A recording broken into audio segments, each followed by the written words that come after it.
दोस्तों, पंजाब में इस समय हालात ये हैं कि भगवंत मान वहाँ मुख्यमंत्री हैं और उनको अपने तरीके से चलाने की कोशिश में अरविंद केजरीवाल, उन्होंने विभव कुमार को वहाँ सुपर सीएम बना करके भेजा। और उसके बाद आप देख रहे हैं कि जैसे ही दिल्ली का चुनाव आम आदमी पार्टी हारी, अरविंद केजरीवाल हार गया, मनीष सिसोदिया हार गया, सत्येंद्र जैन हार गया, उसके बाद इन लोगों ने पंजाब का रुख किया है। असल में उसके दो कारण हैं। इनको लगता है कि पंजाब में एक तो ये जाएंगे तो वहाँ सुरक्षित रहेंगे, और जो इनके ऊपर केस चल रहे हैं शराब घोटाले में, ये जमानत पर हैं, तो इनको लगता है कि वहाँ जमानत पर हैं तो सम्मन लेकर के अगर पुलिस जाएगी, ईडी या सीबीआई जाएगी, तो एक रूल है, और वो रूल ये है कि उनको स्थानीय पुलिस को खबर करनी पड़ेगी। स्थानीय पुलिस यानी आम आदमी पार्टी की सरकार की पुलिस, और वो इनको इन्फॉर्मेशन दे देगी। तो ये कहीं गायब भी हो सकते हैं। पिछली बार भी आपने देखा, विपसना के नाम पर जब अरविंद केजरीवाल वहाँ गए तो ईडी के सम्मन को इग्नोर किया गया और ये बताने की कोशिश की गई कि वो अपना इलाज करा रहे हैं। इलाज के बहाने वो वहाँ छुपने के लिए जाना, ये दिखा रहा है। और अब घबराहट इसलिए है कि चुनाव में बुरी तरह दिल्ली में हार तो चुके ही हैं, उसके अलावा अब इनकी सारी जो पोल पट्टी खुल रही है, वो जो इनकी रिपोर्ट एक के बाद सीएजी रख रहा है, सीएजी की रिपोर्ट में जो खुलासे हुए हैं, इनको अब लग गया है कि उसमें इनके पास जवाब कुछ नहीं है। जो अरविंद केजरीवाल दिन में 5 बार प्रेस कॉन्फ्रेंस करता था, वो अरविंद केजरीवाल अब मीडिया के कैमरों के आगे से गायब है। आतिशी मारलेना की या इन नेताओं की भी हालत ये है कि ये अगर इनसे ये पूछ रहे हैं कि शराब घोटाले में 2000 करोड़ का घोटाला हुआ, तो आतिशी कहती है बीजेपी वाले 2500 कब देंगे। इनसे कहा जाता है कि आपने जो स्वास्थ्य मॉडल की बात की थी कि वर्ल्ड क्लास हमारा स्वास्थ्य मॉडल है, वहाँ तो घोटाला हुआ है।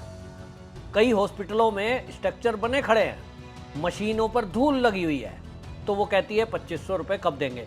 यानी जवाब नहीं देना, केवल मुद्दे को भटकाना। और अरविंद केजरीवाल तो ये भी नहीं कर पाएगा, क्योंकि जनता पूछेगी, मीडिया भी अब पूछेगा, और इसीलिए विपसना के बहाने अरविंद केजरीवाल यहाँ से भाग रहा है। और उसके पीछे का दूसरा कारण मैंने आपको बताया कि क्योंकि केस में इनको पता है कि शराब घोटाले में जमानत पर है, वो कब ईडी इनको बुला लेगी। चुनाव के बहाने अब तो खत्म हो गया मामला। दूसरा, इन्होंने मोदी जी की फर्जी डिग्री को लेकर के फर्जी डिग्री इस तरह का किया था, उसमें भी केस है, और उसमें भी संजय सिंह फंसे पड़े हैं, और अरविंद केजरीवाल के ऊपर भी तलवार लटकी है। तो ये भी जिस दिन केस अब चलेगा तो इनको सम्मन जाएगा, और इस बार इनको सजा बोलनी है। तो इन्होंने सोचा हुआ है कि सोची समझी रणनीति के तहत इनको करना है। और इसीलिए आपको बता दें कि जैसे ही चुनाव का रिजल्ट आया, मनीष सिसोदिया पंजाब के स्कूलों के दौरे के बहाने गए, जबकि वहाँ स्कूल में विरोध हुआ, और लोगों का कहना यह था कि जब आपका दिल्ली का मॉडल फेल हो गया, आपके स्कूलों में तो कोई काम हुआ ही नहीं, दिल्ली की जनता ने आपको नकार दिया, तो हम आपकी सलाह क्यों लें। लेकिन वो फिर भी मनीष सिसोदिया पंजाब के अंदर ही है, क्योंकि इनको लगता है कि वहाँ रहेंगे तो एक तो ऐशो आराम रहेगी, ऐशो आराम की आदत पड़ चुकी है। तो यहाँ दिल्ली में तो अब इनको जो सरकारी बंगले मिले हुए थे, वो तो इनको खाली करने पड़ गए या करने पड़ेंगे। अब उसके बाद तो ये रह नहीं सकते। मनीष का तो पहले ही हो गया, केजरीवाल जी अब शीश महल में रह नहीं सकते। तो ऐशो आराम की फ्री की लाइफ ये पंजाब में ये सरकार के थ्रू वहाँ कर रहे हैं। आपको याद होगा, जिस टाइम चुनाव का रिजल्ट आया, रिजल्ट के बाद ये खबर आई थी कि पंजाब के विधायकों को अरविंद केजरीवाल ने दिल्ली मीटिंग के लिए बुलाया है। सवाल ये था कि दिल्ली में पंजाब के विधायकों की मीटिंग क्यों। पंजाब के अंदर उनका खूब विरोध हुआ कि भाई आपको एक ऐसा व्यक्ति बुला रहा है जो केवल पार्टी का संयोजक है, और आप सारी सरकार उठ करके और सीएम समेत आप दिल्ली आते हैं, तो ये तो हमारी बेइज्जती है। तो इसके बाद इन्होंने तय कर लिया कि भाई ऐसा करते हैं, ना मीडिया को पता चलेगा, ना बीजेपी वालों को पता चलेगा, ना पब्लिक को पता चलेगा, पंजाब ही शिफ्ट हो जाते हैं। और इसीलिए पंजाब में अरविंद केजरीवाल हो, ये शिफ्ट होने की तलाश में है। मनीष सिसोदिया वहाँ पहुँच चुके हैं, कोई ना कोई पोस्ट दे ही देंगे, सरकार है, उसमें कुछ भी हाथ में इनके है ही है। जो दिल्ली में इन्होंने अपने ऐसे लोग रखे हुए थे आप पार्टी के, और वो इन्होंने जगह जगह मंत्रालय में उनकी भर्ती कराई हुई थी, 150 ऐसे लोगों को रेखा गुप्ता ने बाहर कर दिया। उनको भी पंजाब में शिफ्ट करने की बात अरविंद केजरीवाल एक मीटिंग में कर रहे थे, जो वीडियो लीक हुई थी। तो कुल मिलाकर के इनको लगता है कि अब दिल्ली में रहना इनके लिए खतरे से खाली नहीं है, कभी भी इनको एजेंसियां पकड़ सकती हैं। और पंजाब में इनको दोनों बातें लगती हैं कि एक तो इनकी ऐशो आराम की ज़िंदगी, नंबर 2 गिरफ्तारी का डर उतना नहीं है जितना दिल्ली में है। यहाँ तो कभी भी एजेंसियां उठा के ले जाएंगी। अब तो ना विधायक हैं ना मंत्री हैं, पहले ये फैसिलिटी थी। और अब इनको सबसे बड़ी बात ये लगता है कि वहाँ रहते हुए पंजाब की राजनीति में दखल अंदाजी कर पाएंगे। जो ये खबरें आ रही थी कि पंजाब में अरविंद केजरीवाल सीएम बन सकते हैं, वो संभावना नहीं है, क्योंकि मैं पहले भी बता चुका, पंजाब के अंदर नॉन सिख को सिख कम्युनिटी, खास तौर पे सिख जट अगर कोई नहीं है तो उसको वहाँ का जो कल्चर है वो स्वीकार नहीं करता। तो ना वहाँ के लोग स्वीकार करेंगे, ना वहाँ के विधायक स्वीकार करेंगे। चरणजीत सिंह चन्नी आप याद करिए, कांग्रेस ने एक दलित चेहरे के नाम पर उनको बनाया था और उनको लगता था कि उनका कोई विरोध नहीं कर पाएगा, लेकिन पंजाब के अंदर उसका विरोध हुआ क्योंकि वो जट सिख नहीं था। अरविंद केजरीवाल ये रिस्क लेगा कि वो किसी एक सिख कम्युनिटी के चेहरे को हटाकर नॉन सिख को बिठाएंगे, वो गलती शायद वो नहीं करेंगे। लेकिन इतना जरूर है कि भगवंत मान पर वो दबाव बनाए रखना चाहते हैं, भगवंत मान को ये मैसेज दिए रखना चाहते हैं कि मैं अगर तुम मेरे मुताबिक काम नहीं करोगे तो तुमको हटा दूंगा। और इसका असर दिखता है। भगवंत मान को ये मैसेज जब गया कि भाई अरविंद केजरीवाल अब दिल्ली का चुनाव हार चुके हैं और वो तो पंजाब के सीएम बनेंगे, ये कयास जब लग रहे थे ना, तभी भगवंत मान तो दंडवत प्रणाम कर गए कि भाई आप बताइए मुझे क्या करना है। तो उसे बता दिया गया कि विभव कुमार पहले से वहाँ है, विजय नायर वहाँ है, वो जैसा कह रहे हैं वैसा करो, तो चल रहा है काम। तो कुल मिलाकर के विपස්සना तो एक बहाना है। असली बात यह है कि विभव कुमार भी वहाँ इसीलिए भेजा गया था क्योंकि जो स्वाति मालीवाल जो सांसद है आप आदमी पार्टी की, उसकी जो पिटाई का मामला था उसमें अभी पुलिस इन्वेस्टिगेशन आगे होनी है, एफआईआर लिखी हुई थी और चुनाव के मामले को देखते हुए ही शायद उसको टाला गया था। अभी उसी मामले में भी विभव कुमार कोर्ट से उनको छूट मिली हुई है, केस में इन्वेस्टिगेशन है, लेकिन जिस दिन चार्जशीट लगेगी उनको आना पड़ेगा और फिर गिरफ्तारी भी होगी। तो अरविंद केजरीवाल ने बड़ी दिमाग लगाकर चालाकी से ये जो पंजाब है इसको अपने बचने का ठिकाना खोज लिया है, जिसके ऊपर भी कुछ इस तरह के भ्रष्टाचार के केस हैं। जैसे कि मैंने बताया, विभव कुमार, स्वाति मालीवाल के साथ मारपीट का केस है और सारे राज उसके फ़ोन में है। वो शिफ्ट कर दिए वहाँ और वो एक विशेष पोस्ट उनको सरकार में दे दी, विशेष सलाहकार नियुक्त कर दिया सीएम का, यानी एक पद हो गया।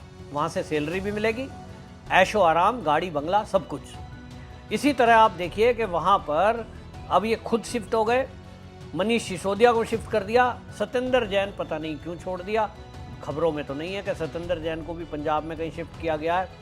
और सत्येंद्र जैन की ये बात समझ में नहीं आ रही है कि वो सरकार में रहते हुए जितने घोटाले हुए हैं उनके आरोपों में घिरे हुए हैं। आज मोहल्ला क्लिनिक, हॉस्पिटलों का घोटाला, कोविड के टाइम का घोटाला, सब के सब में यदि कोई फंसेगा वो सत्येंद्र जैन। और सत्येंद्र जैन अभी तक तो ऐसा लग रहा है कि सारे आरोप अपने ही ऊपर लिए हुए हैं और मुझे ये भी लगता है कि उनके पास कोई इस तरह का सबूत नहीं है कि वो किसी दूसरे पर दोषारोपण कर सके। किसी दूसरे का मतलब केजरीवाल पर। अगर ऐसा होता तो शायद केजरीवाल को वो भी हड़का ले जाते, लेकिन केजरीवाल बहुत दिमागदार व्यक्ति है। और उसके उलट ये जो केजरीवाल IITN है भाई, लेकिन उसके उलट चाहे सत्येंद्र जैन है, चाहे मनीष सिसोदिया है, चाहे संजय सिंह है, और मैं आतिशी मारलेना को भी कहूँगा, ये सब के सब अरविंद केजरीवाल से वो बुद्धि ज़्यादा नहीं रखते। वो एक शातिर बुद्धि वाले व्यक्ति हैं, उसके साथ साथ IITN है, पढ़ा लिखा व्यक्ति है, दिमागदार व्यक्ति है, और ये सारे बुद्धू उनमें भर्ती करें ताकि ये जैसा अरविंद केजरीवाल कहे वैसा सब ये लोग करते रहें। और इनको समझ में भी नहीं आया कि कब ये अरविंद केजरीवाल के जाल में फंस गए। एक एक करके ये तो खुश हो रहे थे, हमें मंत्रालय मिल गया, अच्छा है, अरविंद केजरीवाल हमारा बहुत ख्याल रखते हैं। आज जब अभी घोटाले खुल रहे हैं और उस घोटालों में अभी इनको वकीलों से पूछा होगा इन्होंने कि CAG की रिपोर्ट आई है, इसके बाद क्या? भाई इसके बाद ये होगा कि जिस विभाग में घोटाला हुआ है, जिस मंत्रालय में घोटाला हुआ है, जिस मंत्री के उस फाइल पे हस्ताक्षर हैं, उसे तो जेल जाना ही पड़ेगा। CAG की रिपोर्ट से आपको याद होगा ये राजा जेल में गए थे, कोयला घोटाला और 2G घोटाला, 3G घोटाले ये जो खुले थे, इसके बाद आपने देखा था कितनी गिरफ्तारियां हुई थी और वो कांग्रेस के बड़े बड़े लीडर थे। तो कुल मिलाकर के बचना इनको भी नहीं है। और ऐसा नहीं है कि ये पंजाब में जाके छुप गए हैं तो ईडी या सीबीआई इनको वहां से उठाकर नहीं ला सकती।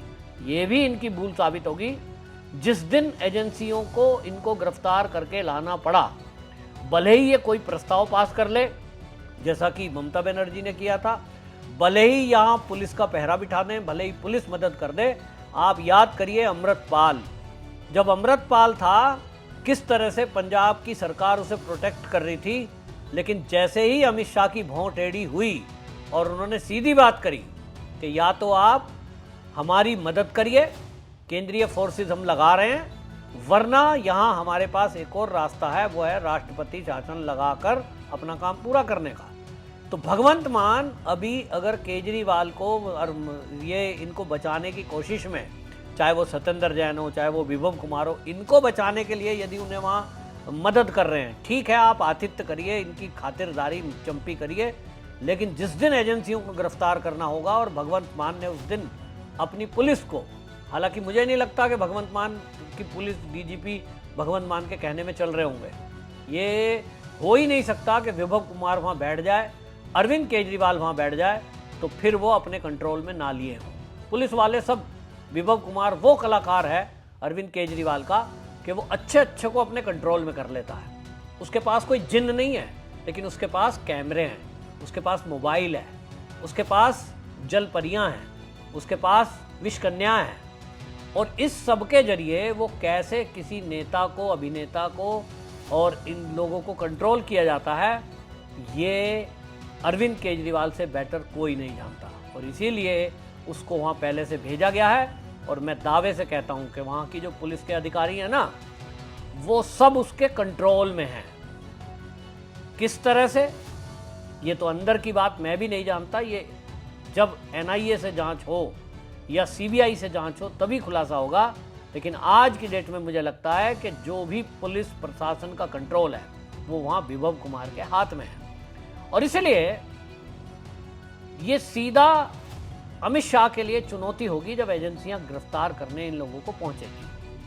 अगर पुलिस ने आनाकानी करी तो निश्चित जान लीजिए कि केंद्र वहां राष्ट्रपति शासन लगाएगा, और राष्ट्रपति शासन लगाने के बाद अपना काम पूरा करेगा, चाहे वो विभव कुमार को गिरफ्तार करना हो, चाहे मनीष सिसोदिया, चाहे अरविंद केजरीवाल को। तो कुल मिलाकर के मुझे जो अभी तक दिखाई दे रहा है, अरविंद केजरीवाल अब दिल्ली छोड़कर पंजाब में बैठकर केंद्र सरकार से टकराने की रणनीति पर काम कर रहा है, या यूं कहें उसकी मजबूरी है, या यूं कहें वो एजेंसियों से बचने के लिए ये चाल चलने की कोशिश में है कि वो एजेंसियों से बच पाएगा।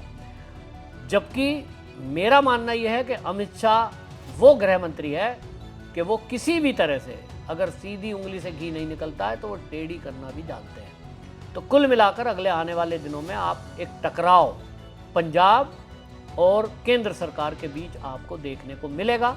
ये कितना भी बचने की कोशिश कर लें, ये बच नहीं सकते। और अब अगले कुछ दिनों में इन गिरफ्तारियों पर काम शुरू होने वाला है। तो विपश्यना मेरे हिसाब से केवल एक बहाना है गिरफ्तारी से बचने के लिए, लेकिन केजरीवाल बच नहीं पाएंगे, चाहे वो कहीं भी जाकर छुप जाए। आपकी क्या राय है कमेंट बॉक्स में जरूर बताएं। वंदे मातरम।